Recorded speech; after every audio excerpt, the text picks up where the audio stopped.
Okay, we're here at the Christchurch Glendale Railroad, showing off my new RDC cars we just picked up, and as well as our just finished, I got a couple actually more hookups, but just finished putting in our big control panel to control the all the sidings and yards here.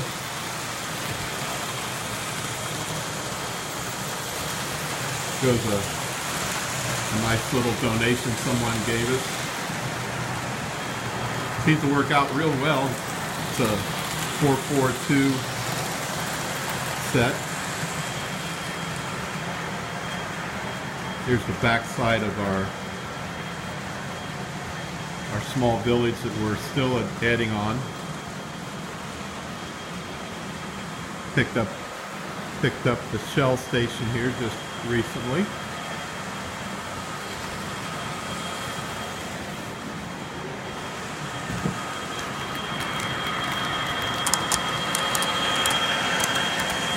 The chassis.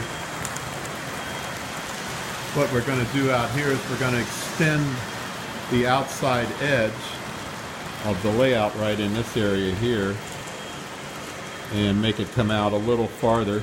That way we can move the road over and actually get some more buildings into the townscape here that we have. So there's the update. Thanks for watching.